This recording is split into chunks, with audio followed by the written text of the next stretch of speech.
Recientemente un discípulo me preguntaba que estaba orando por algo y me preguntaba cómo sé si estoy orando correctamente por un asunto. ¿Cómo sé si estoy haciendo la oración de acuerdo a lo correcto? ¿Cómo sé si mis oraciones son oídas por Dios y son atendidas por Dios? Sabemos que Dios oye nuestras oraciones, pero a veces dudamos si estamos orando de la forma correcta. Y muchas veces no sabemos. Hay gente que me dice, yo estoy orando por un novio y estoy orando así y asao, y eso está bien. Y otros me dicen, yo estoy orando por un trabajo o por una provisión y yo no sé si estoy orando bien. Y a veces nos preguntamos, ¿estamos orando bien? Bueno, la respuesta para saber si estamos orando bien es que nuestra oración tiene que encajar en los principios bíblicos. Nuestra oración tiene que encajar en la forma de pensar de Dios. Dios no me va a bendecir de una manera que Él no apruebe. Dios no me va a bendecir de una manera que sea inapropiada para mi nivel de madurez o para mi nivel de fe. Y por lo tanto, yo tengo que aprender a orar eficazmente. Tengo que aprender a pedir de acuerdo a el manual que está en la palabra de Dios, de acuerdo a lo que está en la voluntad de Dios y dentro de la voluntad de Dios. En Oseas 4:6 dice, mi pueblo fue destruido porque le faltó conocimiento. Mi pueblo fue destruido quiere decir que fue un pueblo que se extinguió, fue un pueblo que desapareció porque le faltó sabiduría, inteligencia. Y cuando dice le faltó, no quiere decir que es que eran unos bobos absolutos que no sabían nada. Pero a veces se cuelan en nuestra vida determinadas cosas que corrompen nuestra fe, que hacen una mezcla de los principios de Dios con los principios del mundo, y entonces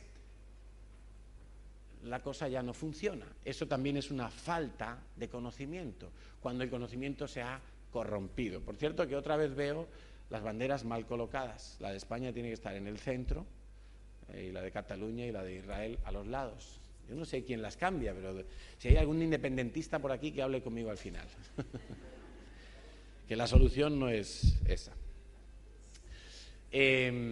Entonces, le faltó conocimiento, quiere decir que no siempre nuestros principios son puros de acuerdo a lo que dice la palabra de Dios, sino que a veces se han mezclado con creencias de hombres, con costumbres, con tradiciones, con filosofías, con mi experiencia o con lo que a mí me parece que tiene que ser, con mi propia opinión. Y eso también es que me falta el conocimiento, se ha corrompido el conocimiento. En Primera de Crónicas 28:8, David, el rey David, le hace una recomendación al pueblo. David está a punto de entregar ya el trono en manos de Salomón, está finiquitando su reinado, está dando las últimas puntadas en su reinado, tratando de dejar todo atado y bien atado, y le dice al pueblo, guardad e inquirid todos los preceptos de Yahweh vuestro Dios, para que poseáis la buena tierra y la dejéis en herencia a vuestros hijos después de vosotros perpetuamente. Luego volveremos sobre este punto, porque David está hablando de dejar una buena herencia a los hijos, lo cual quiere decir no necesariamente cosas materiales, y después lo vamos a entender. Pero David lo que nos deja claro con esta recomendación que le hace al pueblo es que si tu vida cambia porque tú te acoges a los principios de Dios, la vida de tu familia va a cambiar, la vida de tus hijos también va a cambiar. Vas a dejar una huella y vas a dejar un impacto en la siguiente generación. David es un personaje tan interesante porque fíjate lo que le ocurrió al rey David. El rey David tuvo una idea de hacer un templo a Dios. Y la idea a Dios le pareció buena. Pero Dios le dijo, tú no me vas a hacer el templo, porque tú has derramado mucha sangre, has sido un hombre de guerra, más bien termina de consolidar el reino, termina de colocar a los enemigos cada uno en su lugar Y cuando le hayas dejado a tu hijo un reino de paz, entonces tu hijo me va a construir el templo. Imagínate que tú vienes y me das una idea. Imagínate que viene Luz Ángela y me dice, oye, Carlos, tengo una idea increíblemente buena, a ver qué te parece. Y me cuenta la idea, el proyecto, y yo le digo, wow, es una idea increíble. Pero ¿sabes qué? Tú te vas a quedar fuera del plan, lo va a hacer Mandela. Probablemente Luz Ángela diría, wow, es que yo tengo la idea y le dan a otro el trabajo. Yo tengo la idea y es otro el que se va a encargar de hacerlo. Pues, jolines, para eso no tengo la idea.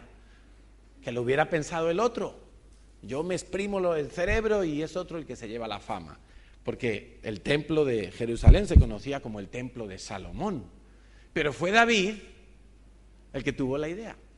Y mira, no solo tuvo la idea, sino que a pesar de que Dios le dijo, tú no vas a construirme el templo, él no bajó los brazos, él no se enfadó con Dios, él no peleó contra Dios. ¿Sabes qué hizo David? Compró un terreno para construir en ese lugar el templo. Él dijo, voy a hacer todo lo que Dios no me ha dicho nada de que no lo puedo hacer. Empezó a preparar oro, empezó a preparar plata, bronce, hierro, madera, piedras preciosas, mármoles. Empezó a aglutinar una cantidad muy grande. Cada vez que hacían guerra contra un enemigo, él venía y se procuraba coger todo el botín pensando en la construcción del templo. ¿Y sabes qué? No sé si esto lo sabías, pero lo pone muy claro en la palabra de Dios. El rey David recibió por revelación todos los diseños de cómo tenía que ser el templo. Todo, absolutamente. Y lo plasmó, o sea que el tipo debía ser un buen dibujante, lo plasmó y se los entregó a su hijo Salomón. O sea que, es que Salomón, qué jeta, ¿no? Porque el tío no hizo nada, le entregaron todo, los materiales, los oficiales, los colaboradores, todo, los planos, el terreno, solo tenía que decir, venga, a trabajar. Y no tenía nada más que ir supervisando todos los días. Pero el rey David fue el que lo sacó todo, a pesar de que Dios le dijo, tú no lo vas a hacer. Y esto es muy interesante porque pues a veces nosotros recibimos de Dios un parón, recibimos de Dios un consejo, pero nos lo tomamos mal, porque no entendemos cómo Dios nos está bendiciendo. El rey David no se lo tomó mal, el rey David entendió que él tenía que cumplir una misión, su misión era consolidar el reino, dejar a los enemigos a raya, por el norte, por el sur, por el este, dejarlos a cada uno en su lugar. Hizo guerras contra los edomitas, amonitas, contra todos, los filisteos, a todos los derrotó. Dice la Biblia que fue un hombre que derrotó a todos sus enemigos. Y él mismo era un hombre que le tocó ir a pelear. Y cuando ya quería como tranquilizarse, Dios le dijo, bueno, ya se te acabó el tiempo, game over, ahora le toca a tu hijo y él va a ser el que me construya el templo. Pero me encanta la actitud de David porque a pesar de que Dios le dijo, tú no lo vas a construir, él hizo todo hasta llegar al punto de empezar a construir. Todo. No dijo, bueno, pues como yo ya no, ya paso de todo y que lo haga otro y que lo piense otro y que busque los materiales otro, ¿no? Como ya no voy a ser yo, pues ya, que lo haga otro. No, él preparó todo, ¿no? Es impresionante. Entonces, veníamos hablando estos domingos, este domingo pasado dije que íbamos a hacer una serie sobre finanzas, ¿os acordáis? Pero cuando estaba meditando esta semana sobre las finanzas y estudiando, el Señor me dijo que hablara primero de la gracia. Porque la gracia la tenemos que entender bien para poder ser buenos ofrendadores. Por eso el título de la predicación es Los regalos se reciben, porque la gracia es un regalo. Y lo único que podemos hacer con la gracia es recibirla. Si tú entiendes la gracia, tú estarás en buena disposición para recibir todo de Dios. Escúchame que te estoy hablando ahora de recibir, no de dar. Porque normalmente cuando hablamos de finanzas, hablamos de dar, ¿verdad? Hay que dar diezmos, hay que dar ofrendas, hay que darle al pobre, hay que ser generoso, hay que ser liberal para dar, hay que ser alegre para dar, pero ahora te estoy hablando de recibir. Porque en el carácter de Dios está el dar, pero cuando Dios da, ¿quién recibe? Sus hijos, su pueblo recibe, tú recibes. Y lo primero que recibes de Dios es la gracia. La gracia es un regalo tan grande que no podemos hacer nada para pagarlo. Ninguno de nosotros tiene propiedades o dinero suficiente, riquezas suficientes como para pagar el regalo de la salvación. Dice la Biblia que el pecado de los fariseos era precisamente no recibir la gracia, era el legalismo, ¿verdad? Y la batalla de Jesucristo en su época no fue contra los ladrones, no fue contra las prostitutas, no fue contra los corruptos. ¿Contra quién fue?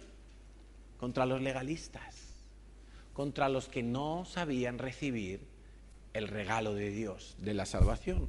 En Mateo 23:4, el Señor Jesús les dice a los fariseos: porque atan cargas pesadas y difíciles de llevar y las ponen sobre los hombros de los hombres, pero ellos ni con un dedo quieren moverlas. ¿Cuáles son esas cargas?, te pregunto yo. ¿Cuáles son esas cargas pesadas que el espíritu de legalismo, el espíritu fariseo quiere poner en los hombros de la gente? ¿Por qué a veces la vida cristiana a muchos se les vuelve una carga pesada? Hoy tengo que ir el domingo a la iglesia, tengo que ir a la célula, a la vigilia. Uy, el miércoles aquí toda la semana nos vamos a pasar en la iglesia. Y es una carga. Hoy tengo que orar todos los días. Y para colmo el pastor me pide el diezmo. Hoy no puedo con esta carga. Y es una carga pesada la vida cristiana. ¿Sabes por qué? Porque muchos piensan que para poder entrar al reino de los cielos, para tener amplia y generosa entrada en el reino de los cielos, necesitamos cumplir con todas esas cargas. ¿Estamos oyendo bien? Algunos tienen su problema en este punto, porque el espíritu fariseo les quiere nublar la visión de que la salvación es un regalo que no se puede comprar. Es un regalo que no puedes conquistar con tu esfuerzo. Es un regalo. Nada más y nada menos. El domingo pasado celebramos mi cumpleaños y he estado muy regalado. Hoy voy de regalo, mira, zapatos de regalo, pantalón de regalo, camisa de regalo, reloj de regalo, colonia de regalo. Hoy estoy, menos los calzoncillos, llevo todo de regalo. Hoy voy de gracia, porque todo lo que recibí, simplemente tuve que decir gracias. No tuve que pagar nada, no tuve que esforzarme, ay, me das un regalo, por favor. No, simplemente la gente que me ama me dio regalos. Y eso es gracia, ese es el mejor ejemplo para ver lo que significa la salvación para nosotros. Es un regalo, no se puede comprar. En el Mateo 23:13, el Señor le dijo a los fariseos: mas ay de vosotros, escribas y fariseos hipócritas, porque cerráis el reino de los cielos delante de los hombres, pues ni entráis vosotros, ni dejáis entrar a los que están entrando. ¡Qué tremendo es esto! Leamos con atención. Ni entráis vosotros, ¿por qué? Porque si lo que están tratando es de lograr portarse bien para obtener la salvación, no pueden entrar. Nadie puede portarse bien hasta el punto que Dios diga: wow, qué persona tan buena, tan perfecta, que entre al reino de los cielos, se lo merece. Nadie puede, pero es que además dice: tampoco dejan entrar a los que están entrando. Es decir, que la gente que está oyendo el mensaje de la gracia, llega el espíritu fariseo, llega alguien que te dice: tú eres muy malo, tú no mereces estar en la iglesia, tú no mereces conocer a Dios, tú no mereces el perdón de Dios. ¿Tú sabes qué? Si no haces el devocional, te vas a ir al infierno. ¿Sabes qué? Si no das los diezmos a la iglesia, tú no verás a Dios. Y entonces se inventan mandamientos de hombres, ponen cargas pesadas sobre los hombros de la gente, y aquellos que iban a entrar, los que estaban entrando al reino de los cielos porque estaban oyendo el mensaje de verdad, resulta que viene otro y les predica otra cosa: legalismo, fariseísmo. Les ponen las cargas pesadas sobre los hombros y no entran al reino de los cielos. Porque escucha esto, quizá ya lo has oído alguna vez, pero es necesario que hoy desenmascaremos al espíritu fariseo y al espíritu de legalismo que impide a la gente recibir la salvación por gracia, que por cierto es la única manera en que se puede recibir, por gracia. Nadie puede ser tan bueno que llegue a merecer el reino de los cielos. Y eso incluye a Santa Teresa de Calcuta, eso incluye al misionero que se va al África a gastar allí toda su vida, eso incluye a cualquier persona, por muy buena que a nuestros ojos parezca. Nadie puede merecer la salvación por sus obras. ¿Lo tienes claro? Pero el espíritu fariseo se empeña en hablarnos lo contrario. Los espíritus hablan y los espíritus ponen pensamientos en nosotros. Y los espíritus nos dicen, el espíritu fariseo en concreto, te va a decir: tienes que esforzarte en ser buena persona, porque si no, quizá no entras en el reino de los cielos.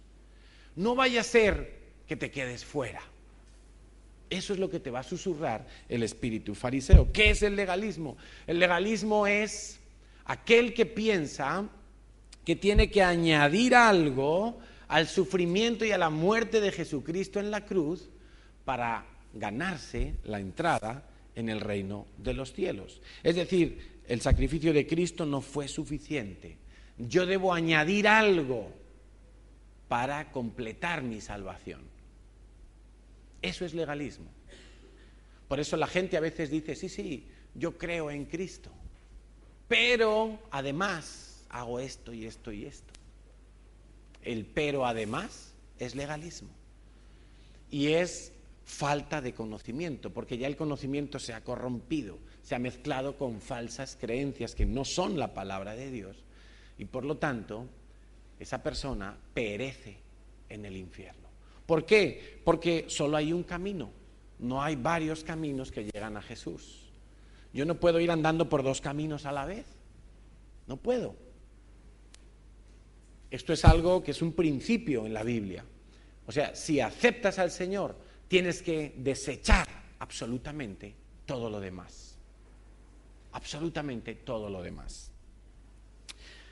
Vamos a Efesios 2, porque aquí se nos habla claramente de lo que nosotros éramos y de lo que nosotros somos en Cristo. En Efesios 2, versículo 1 dice: Él, está hablando de Dios, el sujeto es Dios, Él os dio vida a vosotros cuando estabais muertos.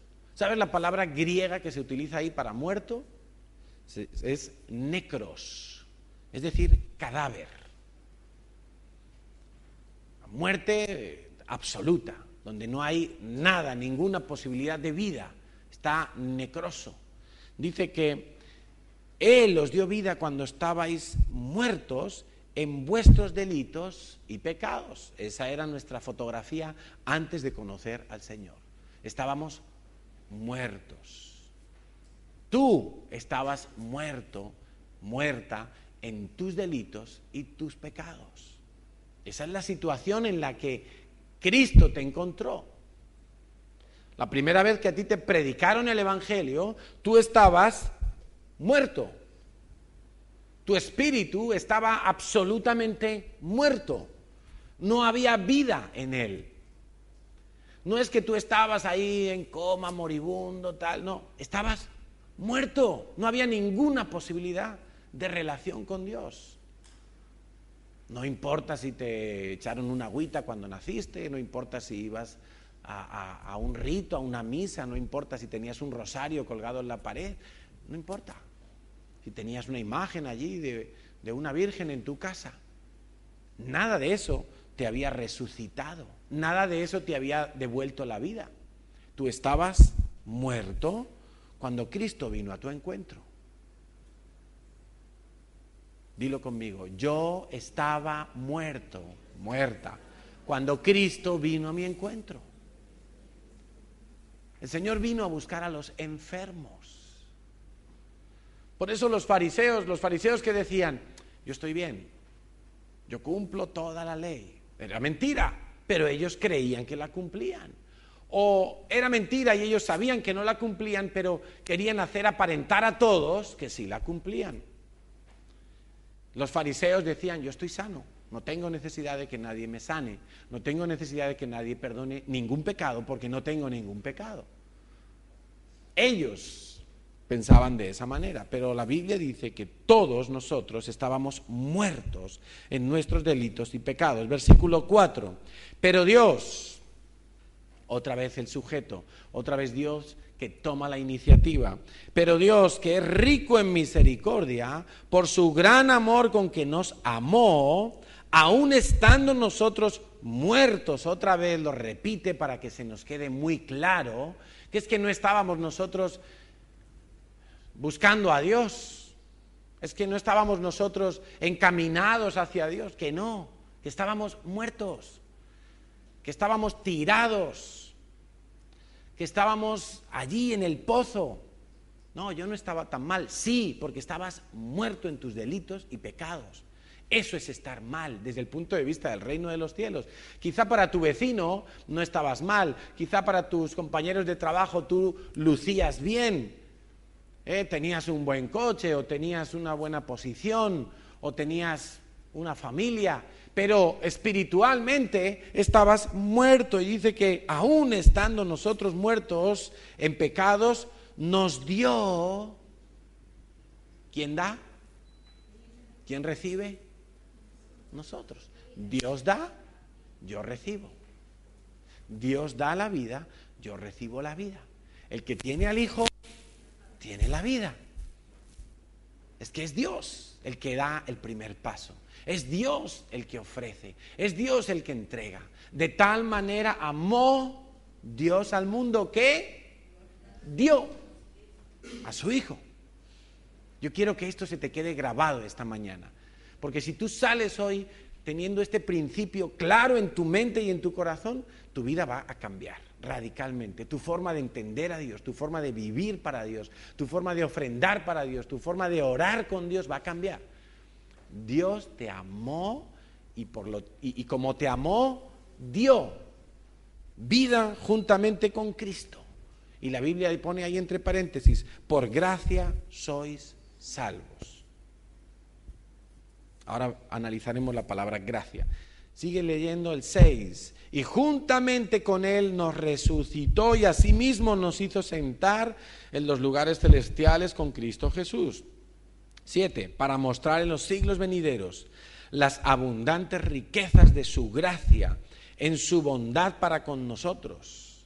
Es decir, que nosotros éramos tan malos y Él tan bueno que al salvarnos la gente va a decir, wow, y este que era un bicho y Dios lo salvó.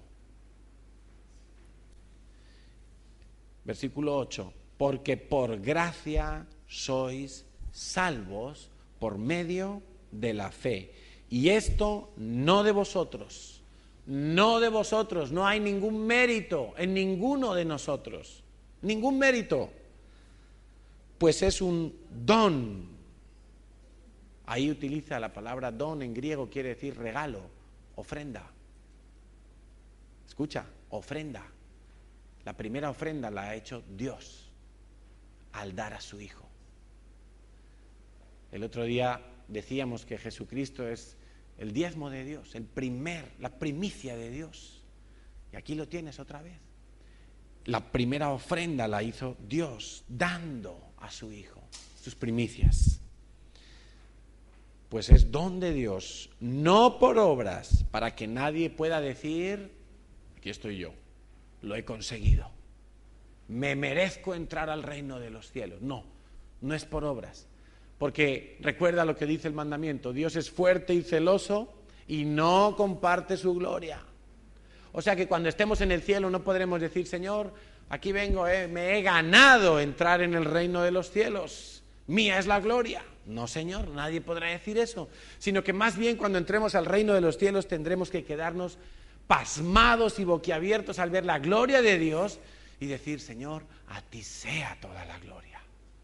Porque yo no merecía estar aquí, porque nunca hubiera podido por mis medios llegar hasta aquí, pero tú me ofrendaste a tu Hijo para que yo pudiera llegar hasta aquí. La palabra gracia que se utiliza en griego tiene su misma raíz en alegría. Es una raíz igual que la palabra alegría. Jairo.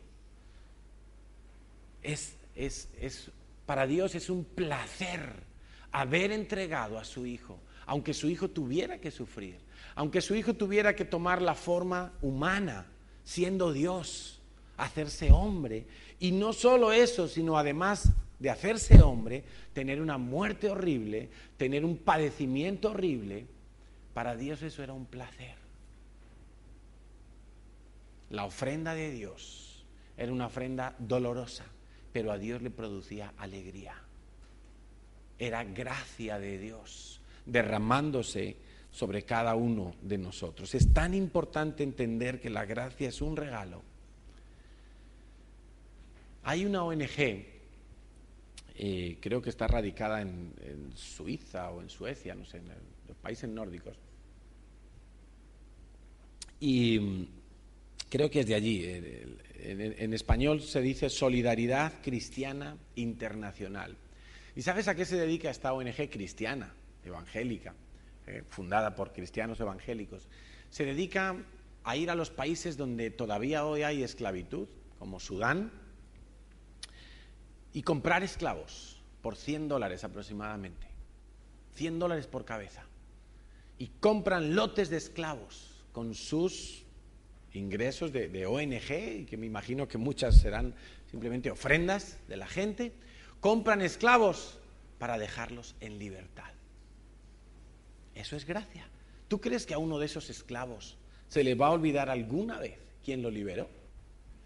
¿Tú crees que a alguno de esos esclavos que no tenían ninguna esperanza de libertad porque eran comercio, se le va a olvidar el nombre de esa ONG?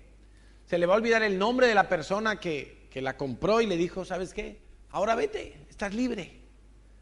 Yo creo que no se le va a olvidar nunca. Habría que ser demasiado, no sé, bruto, diría yo, para olvidarse de eso, ¿verdad? Bueno, eso es exactamente el modelo de lo que ha hecho Dios con tu vida. Tú eras un esclavo del pecado y eras tan esclavo que estabas muerto, no tenías ninguna posibilidad de libertad, y Dios compró tu vida, pagó por ti, no pagó $100, no pagó $1,000, no pagó 100.000 euros, pagó con la vida de su Hijo inocente, su único, su primogénito. Con la vida de Él pagó para comprarte a ti. Y después que te compró, te dijo, ahora eres libre, Carlos. Ahora eres libre. Haz lo que bien te parezca. Y estando en esa libertad, es que yo le digo, Señor, ahora quiero obedecerte. Pero no es una pesada carga, es un gozo. ¿Cómo voy a dudar del que pagó el más alto precio posible por mi vida? ¿Cómo voy a dudar de sus mandamientos? ¿Cómo voy a dudar de que sus intenciones son buenas conmigo? Por eso le voy a obedecer. Ya no es para ganar la libertad, porque Él me dijo, mira, aquí está, eres libre. No, mira, el título de propiedad lo rompo. Eres libre. Yo he comprado tu libertad y te dejo libre. Te he comprado para hacerte mío y te dejo libre. Esa es la decisión que Dios toma con respecto a ti. Entonces, ahora obedecemos no para alcanzar esa libertad, sino porque ya la hemos alcanzado, sino porque ya la tenemos, ya somos libres. Amén. Y como soy libre, no es ninguna carga obedecer, porque no tengo la presión de que me ganaré la libertad o volveré a la esclavitud o cogerá a alguien y me atrapará. No, tengo la libertad, tengo la vida eterna, tengo garantizada la eternidad con Dios, por eso obedezco, por eso vivo la ley de Dios. Por eso vivo los principios de Dios. Hay gente que dice, no, estamos en la era de la gracia, por lo tanto la ley a la basura, no hay que obedecer la ley. Y yo digo, eso es mentira. Lo que pasa es que antes de venir el Mesías, la gente obedecía la ley para ganarse la salvación. Y eso así lo estableció Dios. ¿Y sabes por qué lo hizo Dios así? Para que nadie pudiera ganar la salvación. Y alguno dirá, ay, pero qué Dios tan malo. No, porque cuando la gente se daba cuenta de que era imposible hacerlo todo perfecto, iban a decir, ¿y entonces qué, Señor? Y al decir entonces qué, Señor, Dios decía, ahí está la gracia, recíbela. Como no puedes hacerlo de esta manera, yo te lo regalo. Pero así lo valorarás, sabiendo que no podías hacerlo de otra manera. ¿Entiendes? Y como no podías hacerlo de otra manera, y Dios te lo regala, ahora esta manera tú la ves como no una presión, no una carga, no una obligación, sino como algo bueno. Como Pablo le dice a los romanos, toda la ley de Dios es santa, es justa y es buena. Vívela y te va a ir bien. Vívela, vive los principios de Dios y entonces tendrás una buena relación con Dios. Vas a ver que la palabra de Dios es viva y va a irte bien. Y cuando ores, como conoces la ley de Dios, vas a poder orar con acierto. Vas a poder orar sabiendo que estás en el pensamiento de Dios, que estás orando correctamente. Porque eso sí te voy a decir, la ley de Dios no ha cambiado ni una letra desde que fue dada por Dios a Moisés, ni una. Es increíble, pero lo hablábamos la semana pasada, ahora lo tenemos muy fresquito que hemos venido de Israel, pero esos textos masoréticos que encontraron en el Mar Muerto, en las cuevas del Mar Muerto, que eran varios miles de años, cientos de años, más antiguos que los anteriores, más antiguos que se conocían, es que cambian a lo mejor de cada no sé cuántas mil letras, una hay de diferencia. O sea, es que la ley de Dios no ha cambiado, y por supuesto en el corazón de Dios no ha cambiado, sigue inalterable, inmutable, y toda se va a cumplir, toda. Por cierto que una de las que se va a cumplir, porque Dios lo ha dicho, es el arrebatamiento de la iglesia, que de eso vamos a hablar el miércoles, porque si en algo tiene que ver la fiesta de Yom Teruah, es con el arrebatamiento de la iglesia. ¿Será este miércoles? Yo no lo sé, pero Dios dijo que sería, y todos los indicios dicen que sería en una fiesta de Yom Teruah, en algún año de la fiesta de Yom Teruah. ¿Quién sabe si será este miércoles? ¿Quién sabe si será en la fiesta de Yom Teruah dentro de un año, dentro de 10 años? No lo sé, pero tenemos que estar preparados, tenemos que estar listos. Yo a veces llamo a mis hijos y me enfado con ellos porque siempre tienen el móvil en silencio. Y yo les llamo, y no lo cogen. Y yo les regaño, digo, ¿pero por qué tenéis el móvil en silencio? Si el móvil es para que os llamen. A veces nosotros apagamos la emisora de Dios, clic, y Dios nos empieza a llamar, y Dios empieza a tocar la trompeta, y Dios empieza a dar el aviso. Ah, no, es que como todos los años dicen que va a venir el Señor, yo ya no apagué la radio, porque ya estoy cansado de esperar. Mira que si viene cuando tienes apagada la radio y no oyes la trompeta, cuando tu corazón está en otras cosas, cuando no estás vestido de boda, cuando no tienes lámpara con aceite. Hay que estar siempre en guardia, como un soldado que le dan permiso, pero tiene que estar localizable, disponible, por si le llaman para la guerra. En este caso no sería para la guerra, sino para estar con nuestro Señor. Para entender un poco más de lo que es la gracia, vamos a estudiar la vida de Marta y de María. Vamos a ir a Lucas capítulo 10, porque es bien interesante, ¿no? Hay muchos hermanos y hermanas en la Biblia. El otro día hablamos de Caín y de Abel, hermanos, pero con un corazón tan diferente, ¿verdad? Hoy hablamos de Marta y María, hermanas, pero con un corazón diferente también.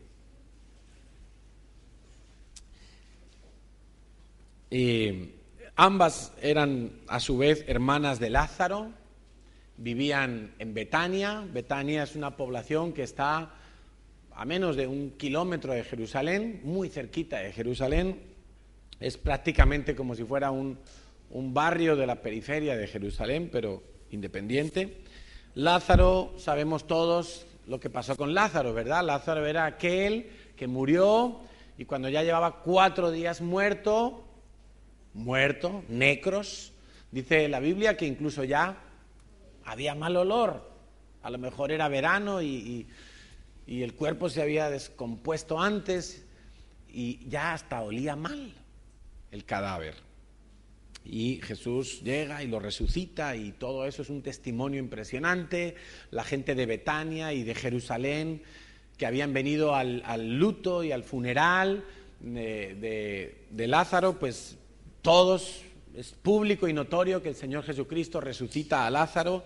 Eso le da muchísima rabia a los fariseos y les da rabia porque no pueden decir nada en contra.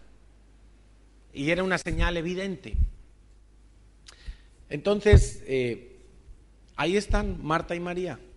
Eran hermanas de Lázaro, hermanas entre ellas, pero cada una tenía un corazón diferente. El corazón de Marta, ¿qué podemos saber del corazón de Marta? Pues Marta era una mujer servicial. Cuando Jesús pasaba por allí, Marta fue la que le invitó a entrar a la casa. Maestro, ven, yo quiero que hoy te quedes con nosotros, yo te he preparado una buena comida, he limpiado mi casa desde muy temprano en la mañana, me levanté a limpiar, hice toda la limpieza, pasé el aspirador, limpié los cristales, te he cocinado una comida impresionante, lo tengo todo listo para recibirte, quiero darte lo mejor a ti, el mejor servicio, me he esforzado y he trabajado para servirte. Esa era Marta, una mujer diligente, una mujer servicial. Pero Marta tenía un problema. Y es que Marta tenía un desajuste, un desequilibrio en su vida. Y lo sabemos por lo que dice la Biblia, que Marta estaba afanada.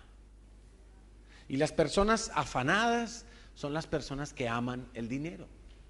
El Señor Jesucristo dice en su palabra que en Lucas 12:22 que por nada estemos afanosos, sino que sean nuestras peticiones conocidas delante de Dios y que no estemos afanosos por lo que vamos a comer mañana o por cómo vamos a pagar la factura de la semana que viene o por si voy a llegar a final de mes, que no estemos afanados, porque si estoy afanado quiere decir que no confío en Dios y si estoy afanado quiere decir que mi corazón está preocupado por los asuntos económicos, no ocupado sino preocupado, que es diferente.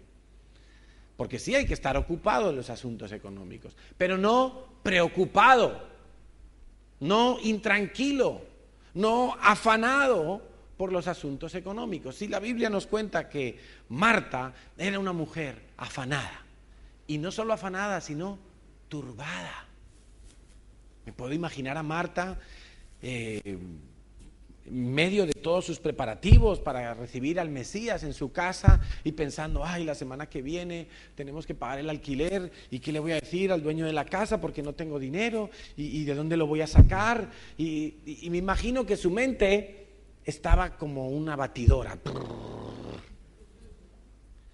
Estaba ahí dándole vueltas a sus problemas, dándole vueltas a su situación económica. Estaba afanada y turbada, dice la Biblia.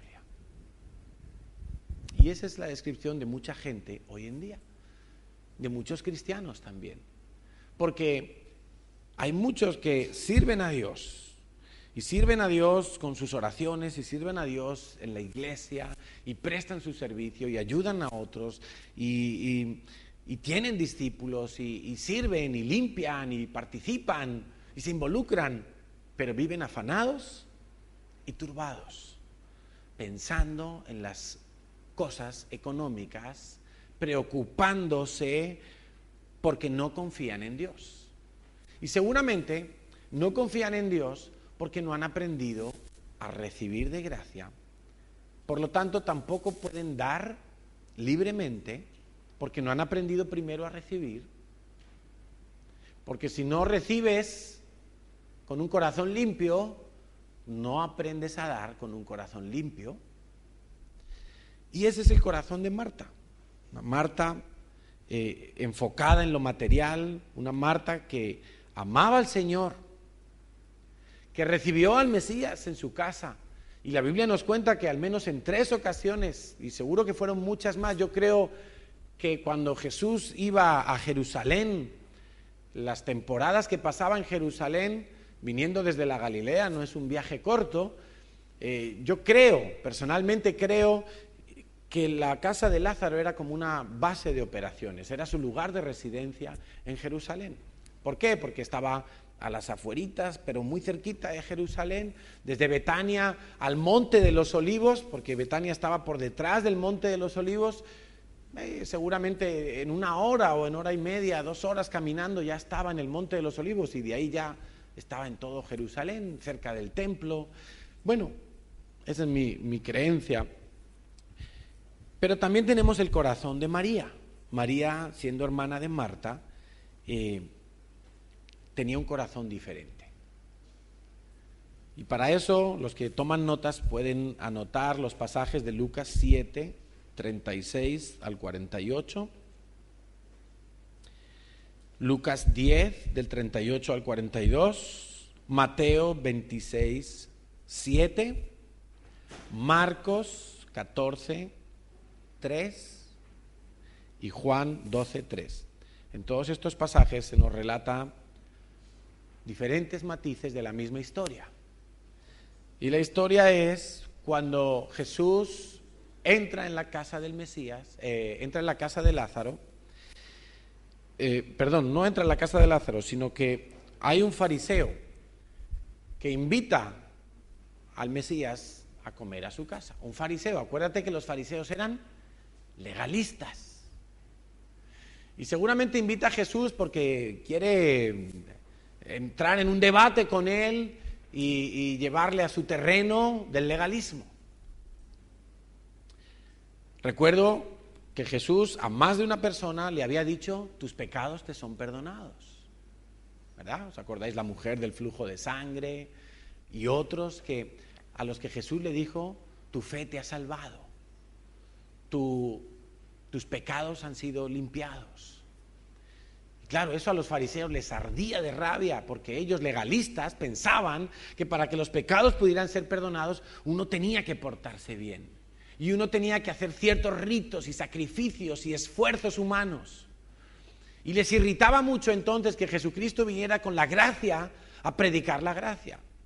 Y entonces ese fariseo, que se llamaba Simón y era leproso, por alguna razón en la Biblia se asocia la lepra al pecado. Qué curioso, un hombre que supuestamente presumía de hacer todo bien y de ganarse los méritos para tener la salvación, y resulta que tiene una señal de pecado en su vida. La lepra es señal de pecado. Y dice que Simón el leproso invitó a Jesús a venir a su casa y le preparó una comida. Y era en Betania. Y ahí estaban Marta y María. Y Marta estaba sirviendo. Marta estaba colaborando con la logística y sirviendo la mesa y trayendo el caldo y preparando el cordero y estaba en todo ese trabajo. Marta era servicial, acuérdate. Pero María, nos cuenta la Biblia, que estaba sentada detrás de Jesús. En aquel tiempo los judíos se sentaban en el suelo, sobre cojines. Probablemente el Señor pues estaba sentado así en una forma en que los pies quedaban así y estaba medio recostado. Y dice la Biblia que María empezó a llorar. Estamos entendiendo el corazón de María.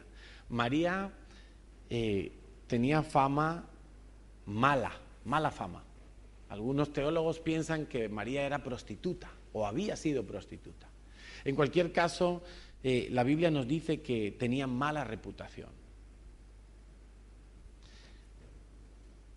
Me imagino que era una mujer de trapicheos, de negocios sucios, tenía mala fama. Todo el mundo sabía que María tenía mala fama. Cuando hablaban de María, la gente decía, María la portuguesa, como dice la canción. O sea, María era un terremoto, una cabra loca, era tela marinera, era una mujer tremenda. Y era notorio para todo, en Betania todos conocían a María. Eso es algo que añadía más rabia a los fariseos, porque siendo María una mujer pecadora, como se la describe en uno de los pasajes, en el otro se le dice que tenía mala fama.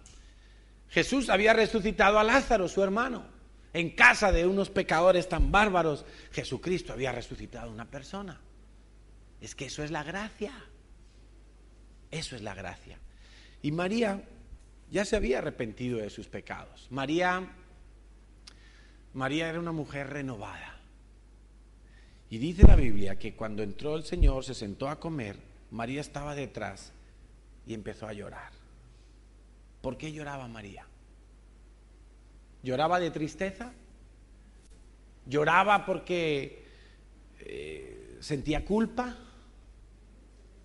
¿Por qué creéis que lloraba María? Uno tiene que hacerse ese tipo de preguntas cuando lee la Biblia. María lloraba porque estaba feliz de estar con el que le había perdonado todos sus pecados. Yo me imagino que si te llega una carta a casa de Hacienda, tú la abres con temor y temblor. No quieres ni mirar la cifra que pone al final de la carta, porque eso es lo que tienes que pagar, y de repente te pone ahí, debe usted 20.000 euros a Hacienda. ¿Qué? ¿Pero de qué? 20.000 euros, ¿y cómo los voy a pagar? Estoy en la ruina. ¿Qué voy a hacer? ¿Voy a vender a mi suegra o voy a hacer algo? Pero ¿cómo voy a pagar esto? Y al segundo siguiente te llaman al timbre y te regalan un cheque de 20.000 euros. Tú lo abres y dices, un cheque al portador de 20.000 euros. Yo me pondría a llorar. Decir, Señor, aquí está mi salvación. Si no podía pagarlo y de repente, y si quieres pon una cifra muchísimo más grande, algo que no pudieras ganar en toda tu vida trabajando. 100 millones de euros, yo qué sé. Pues por eso lloraba María, porque sabía que todos sus pecados habían sido borrados, y eran muchos, porque era una mujer de muy mala fama. Todo había sido borrado, y ahí estaba sentado su Mesías. Ella empieza a llorar y dice la Biblia que sus lágrimas caían en los pies del Señor. Y entonces ella, con sus cabellos, me imagino que era una mujer de cabello largo, estaría allí recostada también, y empezó a lavar, a enjugar los pies del Señor. Sabes que cuando una persona entraba en una casa, lo primero que hacía era descalzarse porque solían llevar alpargatas de los pies descubiertos y se llenaban de polvo. Entonces, a la entrada de las casas uno se lavaba los pies y se los secaba y quedaban ya medio limpios para no enguarrinarle la casa al anfitrión. Bueno, eso es lo que hizo María. María estaba tan agradecida. María entendía tanto la gracia de Dios que empezó a llorar, emocional. Era una mujer emocional, pero era una mujer sincera.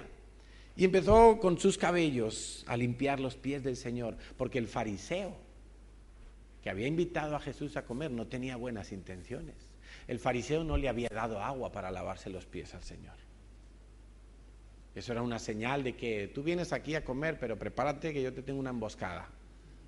Yo te pongo el plato para que te relajes, pero ahora te voy a hacer preguntas que te voy a descubrir. Eso era lo que pretendía ese Simón el leproso. Y entonces María hizo algo más. María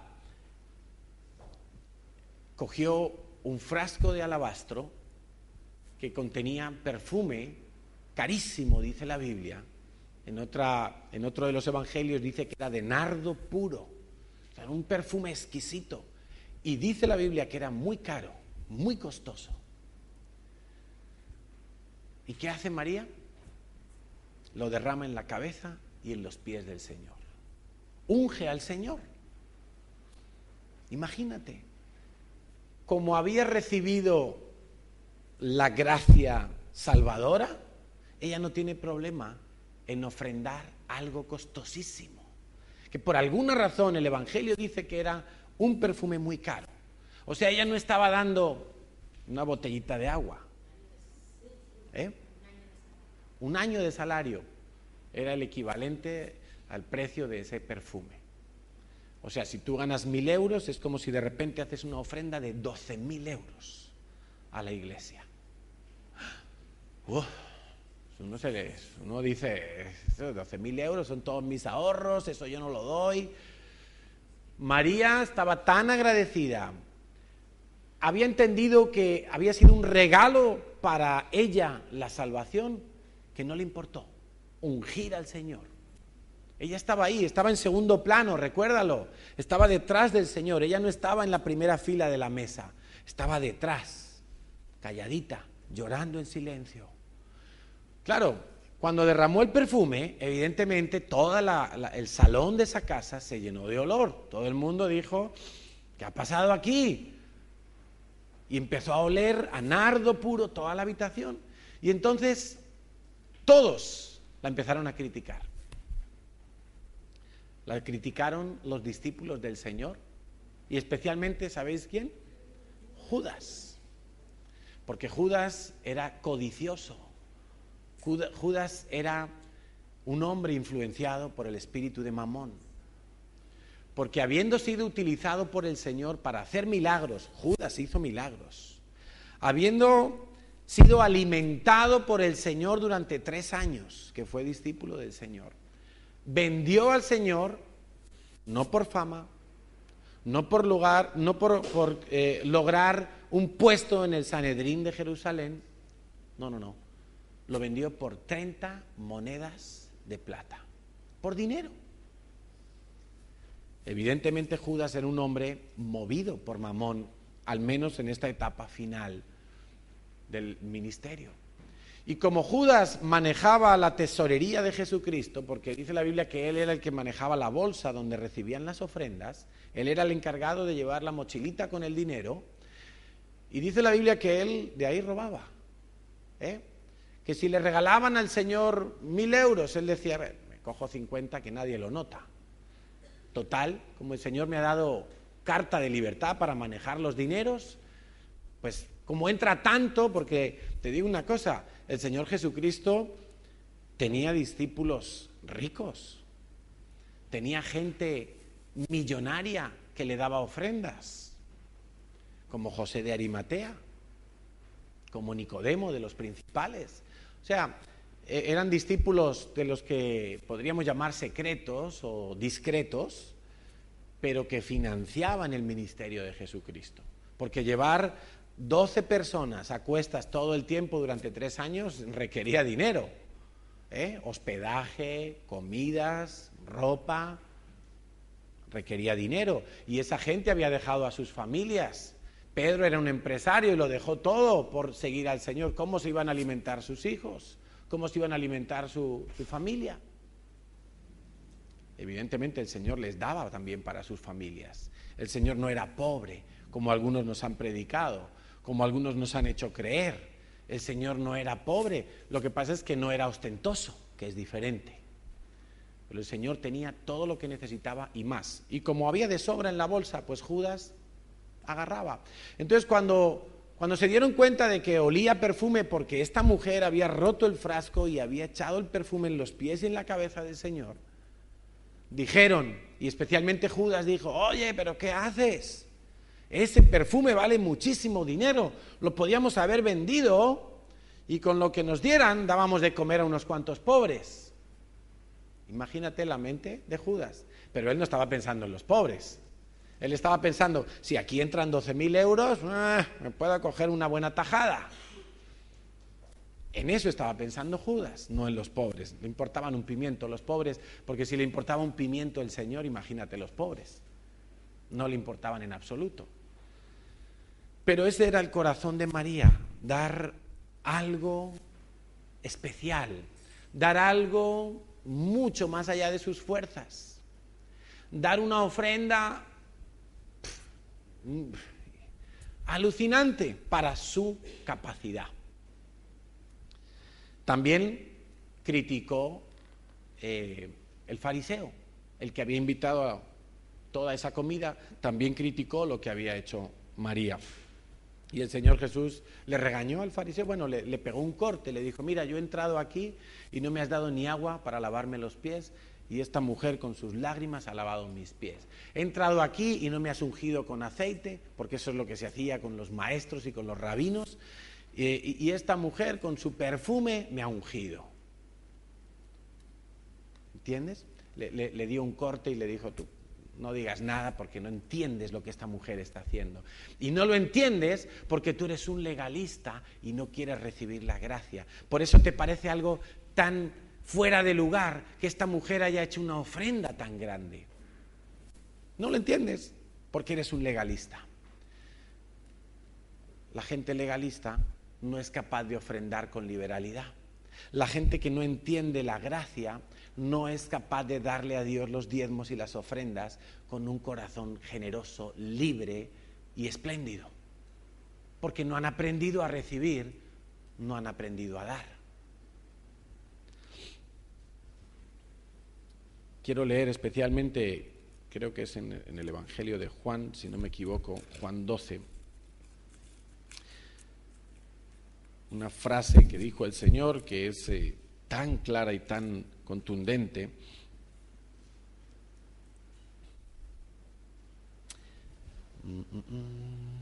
No es en Juan 12, creo que más bien será en Lucas, el Evangelio de Lucas. Lucas es un evangelio que da muchos detalles, os lo digo para los que os gusta estudiar la Biblia, porque Lucas era un hombre letrado, un médico, y cuando Lucas se propone reunir todos los datos y recopilar toda la información posible de los hechos de Jesucristo, pues es un hombre como académico, pues que tomó muy buena nota de todos los detalles, y por eso en el Evangelio de Lucas solemos encontrar mucho más detalle en cuanto a las historias bíblicas que en el resto de los evangelios. A ver si no me equivoco, Lucas 7:36.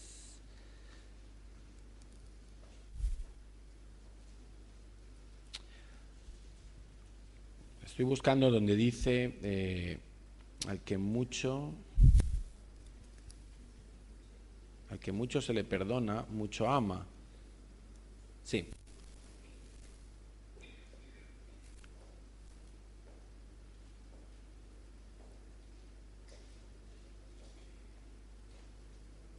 Sí, está en Lucas 7:47.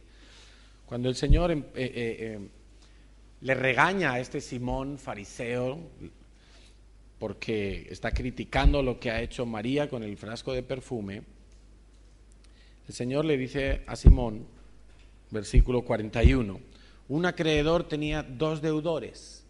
El uno le debía 500 euros, vamos a poner, para entendernos.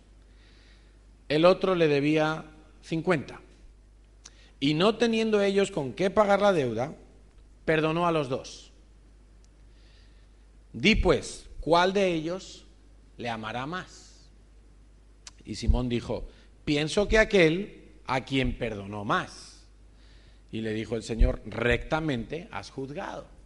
Claro, al que le perdonaron los 500 euros, está más agradecido, mostrará más alegría, más contentamiento que al que le perdonaron 50, porque su deuda era más grande. Vuelto a la mujer, dijo a Simón, ¿ves esta mujer? Entré en tu casa y no me diste agua para mis pies, mas esta ha regado mis pies con lágrimas y los ha enjugado con sus cabellos. No me diste beso, mas esta desde que entré no ha cesado de besar mis pies. No ungiste mi cabeza con aceite, mas esta ha ungido con perfume mis pies, por lo cual te digo que sus muchos pecados les son perdonados. Vamos a leer solo hasta ahí, hasta la coma. Por lo cual te digo que sus muchos pecados les son perdonados. Aquí hay una cuestión de gramática, y es que pareciera que, como esta mujer había hecho todas esas cosas para el Señor, esa es la causa de que se le perdonen sus muchos pecados. Pero estudiando los textos originales, es justamente al contrario. Como sus muchos pecados le han sido perdonados, esa es la causa por la que esta mujer hace todas estas cosas. Y ahora sí podemos leer después de la coma, ama mucho. Es decir, no es que como Dios no es que como ella hizo tantas obras, entonces los pecados le son perdonados, sino exactamente lo contrario. Como sus pecados le han sido perdonados, esta mujer ama mucho. La prueba de que esta mujer ha sido perdonada es que me ama mucho. Esa es la forma en la que lo podríamos parafrasear. Vuelvo a repetir. La evidencia de que María era una mujer que experimentaba el perdón y la gracia de Dios era que amaba mucho a Jesús. Como había sido perdonada, le resultaba fácil amar al Señor, porque sus pecados eran tantos que cuando fueron quitados por la gracia de Dios, ella dijo, wow, solo puedo amar a Dios. ¿Estamos entendiendo? El fariseo pensaba justamente lo contrario. El fariseo pensaba, tengo que diezmar, tengo que hacer esto, tengo que ayunar, tengo que ir al templo para que Dios me ame. O para demostrarle a Dios que le amo mucho y a ver si así Él me salva. ¿Veis que son cosas parecidas pero opuestas totalmente? Y es tan importante entender esto que nos va a traer mucho descanso y mucha libertad. Somos salvos por gracia. Y la evidencia cuando alguien se sabe salvo por gracia es que ama mucho a Dios. Porque sabe que toda culpabilidad ha sido borrada por el Señor, no por mis méritos, no por yo portarme bien. Y como sé que he sido perdonado, entonces amo a Dios y le doy mi vida a Dios y le doy mis ofrendas y le doy mi tiempo y le doy mis oraciones y le doy mi servicio y le doy todo lo que haga falta, porque Él me amó primero. Como había recibido tanto perdón, amaba mucho. No porque no porque hiciera buenas obras, es que entonces le eran perdonados los pecados. Quiero que entiendas esto claramente, por favor. Y cuando tú lo leas en tu casa y repases estas anotaciones, ten en cuenta que gramaticalmente es justo al revés. Amó mucho porque le fueron perdonados sus pecados. Como había recibido algo inmerecido y de un valor incalculable, Entonces ella amaba mucho y no tuvo ningún problema en derramar una ofrenda, vamos a ponerle así, de 12.000 euros, teniendo en cuenta que la mayoría del país tiene un sueldo mileurista. No tenía problema en dar una ofrenda tan grande, porque amaba mucho. ¿Y por qué amaba mucho? Porque sus pecados habían sido perdonados por gracia. Como Jacob con Raquel, así es. Las mujeres saben de lo que hablo. Jacob esperó 7 años por su esposa Raquel, ¿verdad? Esperó 7 años en el plan inicial, porque el suegro le dijo, trabaja 7 años para mí y te doy a mi hija. Y cuando trabajó 7 años, el suegro le engañó. Le estaba bien empleado, porque Jacob también había engañado a su hermano.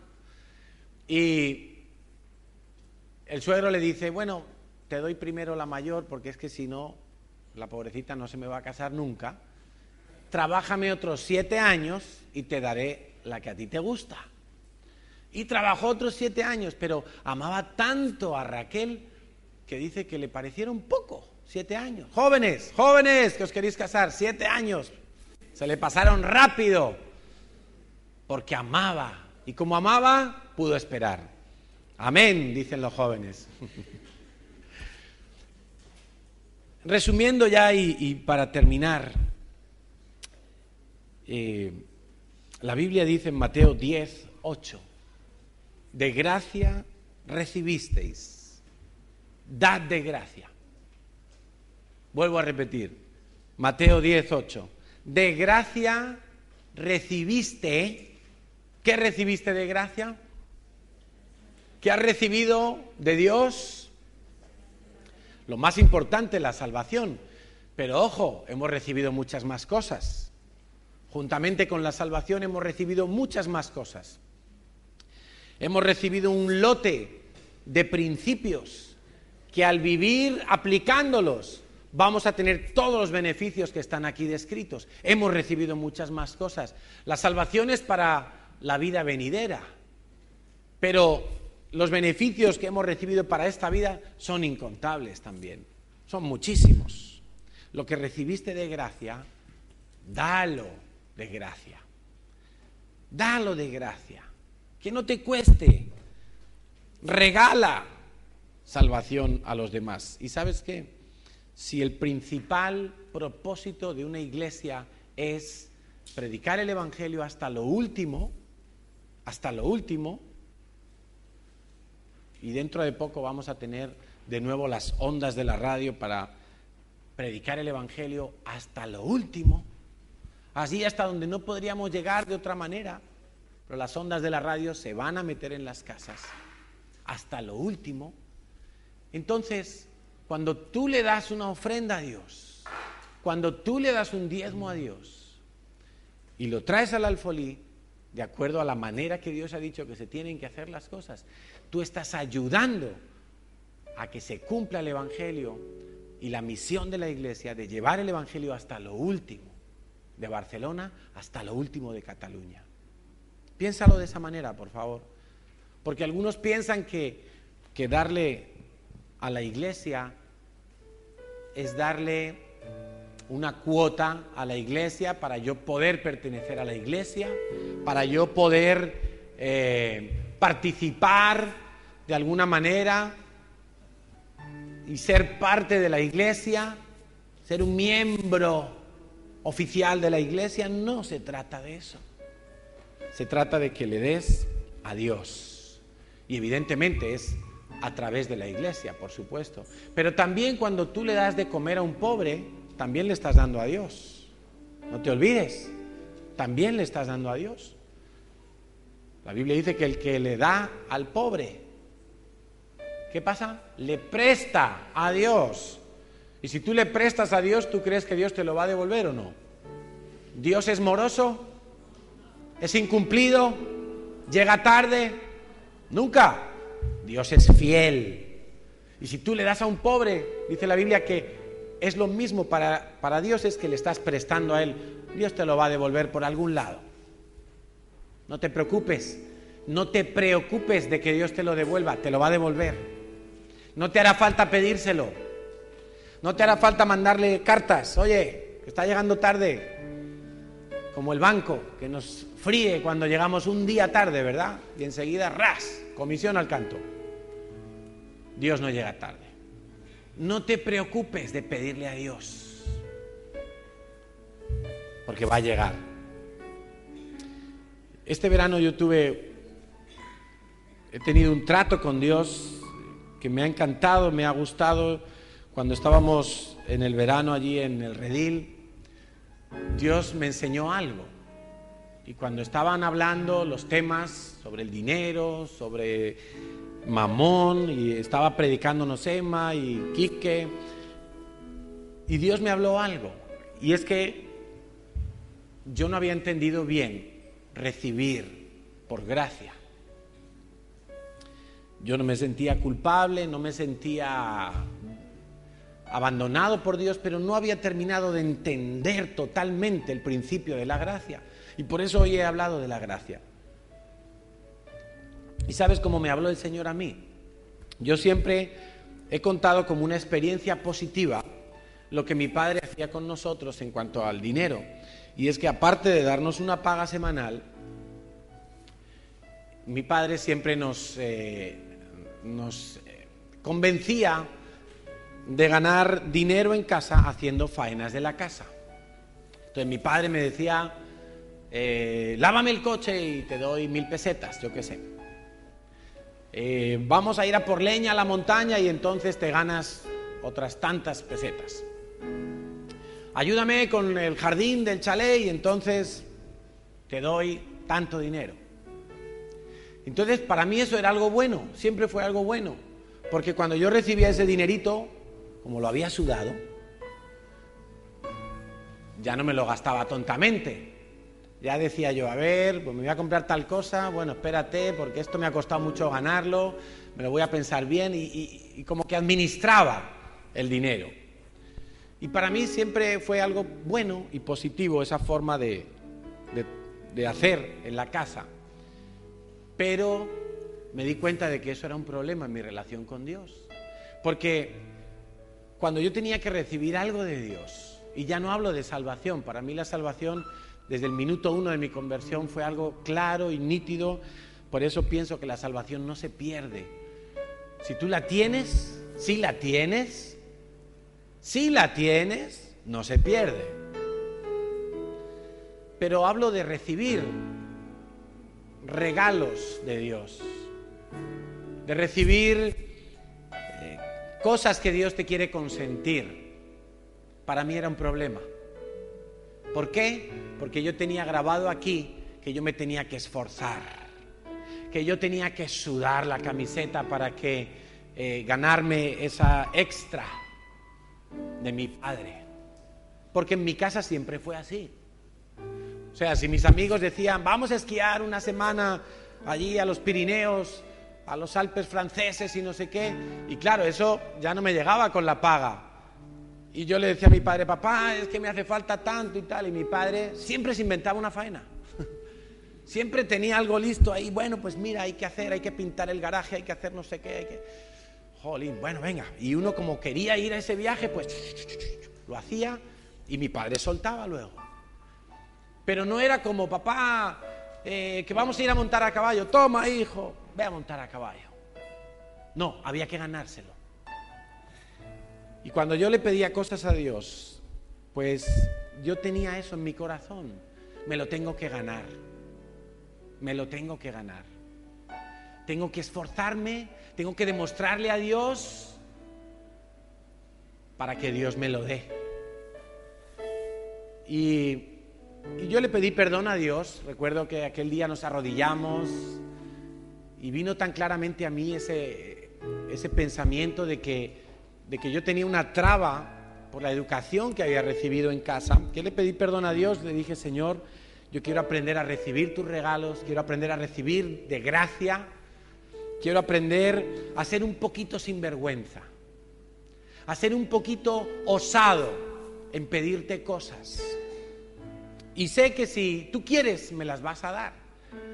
Y si no son buenas para mí, como eres un padre bueno, por muy sinvergüenza que yo quiera pedirte cosas, no me las darás. Y así quedó la cosa. Y para completar el testimonio diré que cuando estábamos en el aceleramiento de ir a Israel y nos llamaron nuestros pastores que vamos a ir a Israel, eso era un miércoles por la mañana, el viernes era el viaje, y yo le dije al Señor: Señor, yo quiero que tú me regales el viaje a Israel. Y alguno puede decir: sí, hombre, qué jeta, sin hacer nada, ¿no? Sin pedir un préstamo, sin vender algo que tengas para conseguir el dinero. ¡Hala, que te lo regale Dios! Pues quiero deciros, yo fui un poquito sinvergüenza. Fui un poquito hijo. Fui un poquito hijo de mi padre y le dije: Padre, yo quiero que me lo regales. Y pasaban las horas y yo compraba el billete de uno y compraba el billete de otro. Y yo miraba, porque cuando compraba los billetes ponía: quedan tantas plazas en el avión. Y yo decía: Señor, incluso me ofrecieron prestarme el dinero. Y yo dije: Señor, yo te he pedido que me lo regales. Podría recibir ese préstamo, pero te he pedido que me lo regales. El final ya lo sabéis. A mí me regalaron el viaje entero. Me regalaron el viaje entero y le estoy muy agradecido a la persona que lo hizo, a la familia que lo hizo, pero también a Dios, porque la conversación yo la había tenido con Dios. Y para mí fue tan emocionante, tan especial recibir ese regalo. No porque me lo hubieran regalado, ¿sabes? En otros viajes, otros años, en alguna ocasión también me habían regalado el viaje a Israel. Recuerdo que un año estaba también organizándose el viaje y me llamó Bernardo, que era un líder nuestro que teníamos, y me dijo: Carlos, te regalo el viaje a Israel. Y dije: ¿ah, sí? ¿Cuál es la trampa?, le dije yo. Me dijo: no, quiero que vayas y tal. Y me regaló el viaje así, sin más. O sea, no era la primera vez que yo recibía un regalo así grande. Mis suegros una vez me regalaron un coche nuevo, así en la tienda: ¿quieres ese? Tómalo, el cheque. Yo he recibido regalos de Dios, pero en esta ocasión yo había sido consciente de que la gracia no la entendía del todo. Y Dios me quería ayudar a entenderla del todo. Y entonces cuando yo le dije al Señor: Señor, no quiero el préstamo, quiero que me lo regales. Y Dios me sorprendió y Dios me lo regaló. Y creo que eso va a desatar algo en esta iglesia. Creo que eso va a desatar que hoy estamos hablando de la gracia porque algunos aquí necesitan entender la gracia. Y no quiere decir que no tengamos que hacer bien las cosas, no quiere decir que no tengamos que ser diligentes con nuestros trabajos y ser buenos administradores. Claro que sí, son principios que vamos a ir tocando en esta serie de finanzas, pero quería empezar por esto. Porque la primera ofrenda, la primera gracia la dio Dios. Y la dio tan abundante que no hizo falta más para tu salvación. Nada más. Por eso, atrévete a pedirle a Dios. Atrévete a pedirle a Dios. Sabes que empezamos hablando de que tenemos que dejar una herencia a nuestros hijos, ¿verdad? ¿Os acordáis? Tenemos que dejar una herencia a nuestros hijos. Pero ¿sabes lo que hizo el rey David con su herencia? ¿No lo sabes? El rey David regaló toda su herencia de su tesoro particular, la ofrendó a Dios para que Salomón construyera el templo. Dejó a sus hijos sin herencia material. No les dejó ni un gramo de oro, ni un gramo de plata, porque no solo de lo que se conseguía de las guerras, dice que el rey David de su tesoro particular, de su cuenta de ahorro, de su plan de jubilación, llámalo X, lo dio todo para el templo. Todo. Pero sabes que su hijo Salomón recogió tanta riqueza, la siembra de su padre, la recogió el hijo, porque David pronto murió. Pero como David tenía los afectos en la casa de Dios, a él lo que le ilusionaba eran los planes de Dios. Lo dio todo. Los botines de la guerra más su tesoro particular, sus ahorros personales, los dio todos para la construcción del templo. Y dice la Biblia, el último capítulo de Crónicas, nos cuenta que, del primer libro de Crónicas, que Salomón recibió tanta gloria y tanta riqueza que no hubo otro rey en Israel como Salomón. Pero no recibió ni un gramo de herencia de su padre. Cualquiera hubiera podido decir, pero David, estás loco, le vas a dar todo para el templo y tienes un montón de hijos, déjales algo de herencia. No, se lo doy todo a Dios porque yo sé lo que estoy haciendo. Porque yo sé que mi Dios va a coger eso y lo va a multiplicar en mi descendencia. Y así pasó. David era un hombre que había entendido también la gracia. Porque acuérdate que David fue un asesino intelectual, un adúltero público, pero fue perdonado por Dios. Y como fue perdonado y experimentó esa gracia, no le importó dar de gracia. Si es que cierra tus ojos y piensa en estas cosas. Yo te pido, Padre, que tú derrames espíritu de gracia en este lugar. Amado Padre, en el nombre de Cristo tenemos todo lo que podemos necesitar.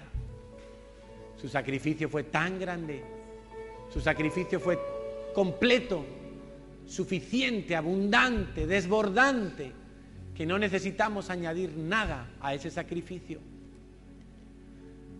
Derrama espíritu de gracia en este lugar, Señor, para que todos tus hijos puedan entender que tu amor cubre todas las faltas, que tu amor cubre todos los pecados, que tu amor es más que suficiente, que el que te tiene a ti lo tiene todo, el que te tiene a ti está completo, el que te tiene a ti no tiene nada que temer, el que te tiene a ti tiene su pan asegurado, su vestido asegurado.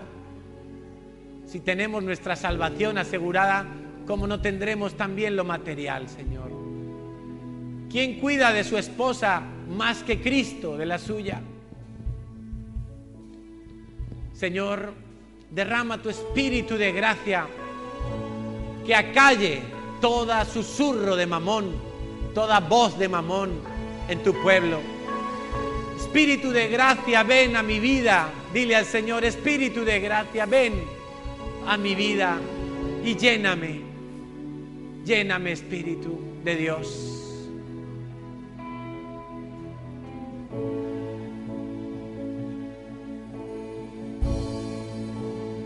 Cristo, yo te amo. Espíritu de Cristo, ven a mi vida. Cristo, yo te amo. Espíritu de gracia, ven.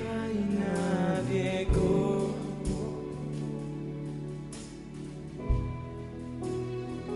Santo eres.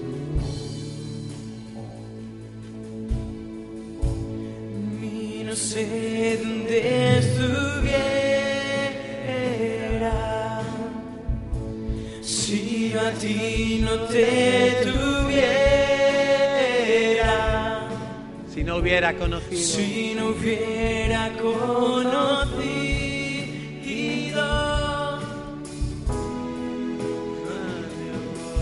Dios que me ama, ese Dios que lo dio todo. y Cristo, yo te amo.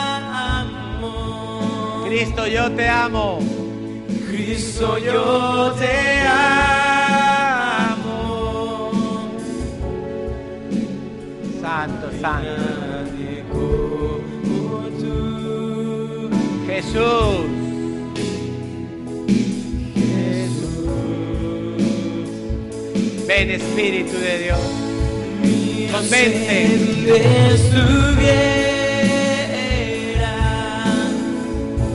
Si yo a ti no te tuviera, si no hubiera conocido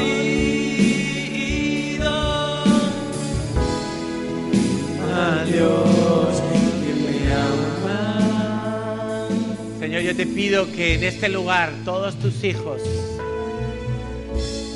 puedan tener en este momento la convicción de pecado previa, necesaria para recibir la gracia tuya, Señor. Que todos en este lugar puedan experimentar la limpieza y la salvación, el gozo y el amor, la sanidad y la libertad. Que todos en este lugar puedan experimentar que tú eres un Dios bueno, un Padre bueno, que lo ha dado todo para sus hijos, que ha hecho la mayor ofrenda sobre cada uno de nosotros. Entregaste, Señor, entregaste a tu Hijo. Ven, Espíritu de gracia, ven, Espíritu de amor, ven sobre nuestras vidas, porque no hay nadie como tú, Señor Jesús, nadie como tú. Tú eres el Dios que me ama, tú eres el Dios que me perdona, tú eres el Dios que me liberta, tú eres el Dios que me da la vida eterna, la vida en Cristo. Hoy te adoro, Dios. Cristo, yo te amo. Díselo a Él. No hay nadie como tú, Jesús. Gracias, Jesús. La ofrenda de Dios para mi vida eres tú, Jesús. No sé dónde estuviera. Gracias, Señor, he sido perdonado. Si yo a ti no te tuviera. Por eso te adoro, por eso te canto, por eso te sirvo. Si no hubiera conocido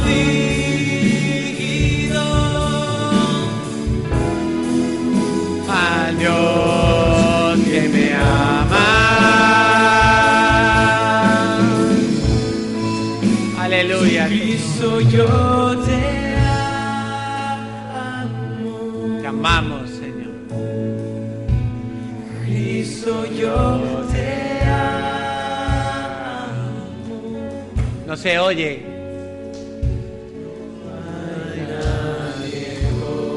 Como tú.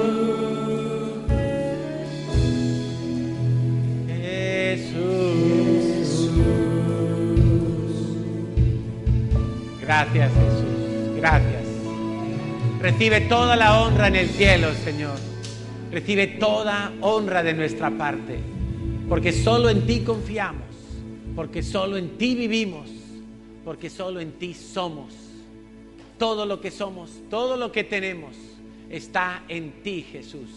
Y separados de ti, morimos, pero en ti vivimos y somos resucitados para vida eterna. Gracias, Señor. Amén, Señor. Amén, Señor.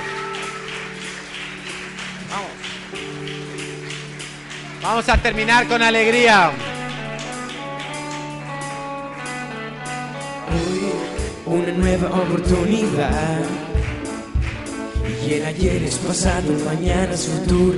Todo lo que tengo hoy es un día más para conocerte un poco más. Para andar de tu lado, agarrado a tu mano, sin miedo a este mundo. Y viviré cada día como si fuera el último. Disfrutaré cada día como el primero. Te entregaré todo lo que soy cada mañana cuando sale el sol en mi ventana. Voy a buscarte, encontrarte, en tu pecho recostar, mirarte, abrazarte, mi vida regalarte, empezar de nuevo. Voy a seguirte, llamarte, vivir para adorar, en tu cruz renovar, seguirte sin cansar, cada día empezar de nuevo. Uy, no es historia debe continuar. Tu sangre pasa los años, tu amor está intacto. Todo lo que quiero yo es contigo estar. Me haces falta para respirar, porque es por tu sangre que puedo levantar y darte las gracias. Y viviré cada día como si fuera el último. Disfrutaré cada día como el primero. Te entregaré todo lo que soy cada mañana cuando sale el sol en mi ventana. Voy a buscarte, encontrarte, tu pecho recostar, mirarte, abrazarte, mi vida regalarte. Cada día empezar de nuevo. Voy a seguirte y amarte, tu cruz renovar, seguirte sin cansar. Cada día empezar de nuevo. Apreté el botón y un reset a mi vida. Me paré otra vez en la línea de salida, que esta vez correré con firmeza y con cuidado para no tropezarme como hice en el pasado. Voy seguro con una nueva esperanza, contigo al lado camino con confianza. Tomo tu mano, has vuelto a levantarme, me agarro con fuerza, pues no quiero despegarme. Aquí voy a quedar. Viviré cada día como si fuera el último. Disfrutaré cada día como el primero. Te entregaré todo lo que soy cada mañana cuando sale el sol en mi ventana. Voy a buscarte, encontrarte, pienso recostar, mirarte, abrazarte, mi vida regalarte. Empezar de nuevo.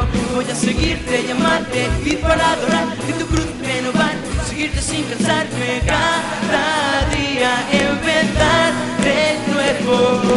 Oh, oh, oh, oh. Oh, oh, oh, oh. Oh, oh, oh, oh.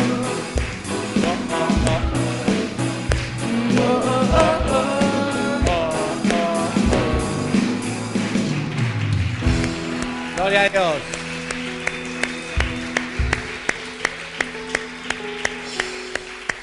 Gloria a Dios. Recuerda que esta tarde tenemos la escuela para padres, ahora después de comer. Y recuerda que se están inscribiendo para el congreso en el Redil. Hay que anotarse para asegurarse la plaza. Que Dios te bendiga.